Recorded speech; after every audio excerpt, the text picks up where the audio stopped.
ได้กินข้าวปุ่น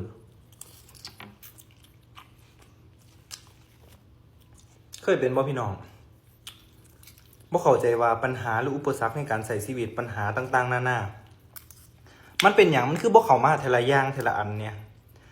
ขออนุญาตบาดคำมันเป็นโคตรแมนอย่างมันคือเข้ามาพร้อมกันแท้หึสู้เข้ามาทีละอย่างบ่ได้บ่สู้เลี้ยงหน้ากระดานเข้ามาสู้อย่าเข้ามาพร้อมกันกูรับมือผู้เดียวกูรับประท่านฝากถึงปัญหาในเด้ออย่าเข้ามาพร้อมกันหลาย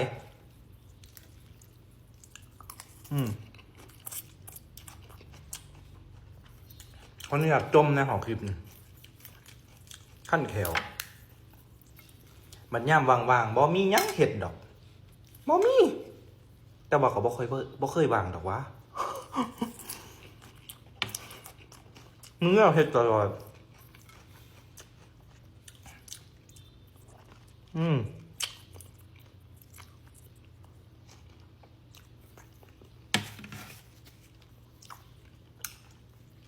คนอยากจมชอบจมอ่ะซ้ำหนึ่งก็ไม่แห้งแค่นี้ก็มีแห้งแล้วนิดเดียวก็เอานอกพี่น้องพ่อเดี๋ยวว่าปากก็มีแห้งแล้วล่ะ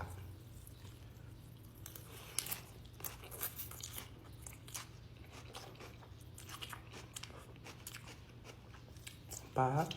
เขาก็เป็นคนแสบปานนี่ตัวนี่เห็นได้กินกับแสบอยู่ก็เบิ่งหาปีก็ไม่เห็น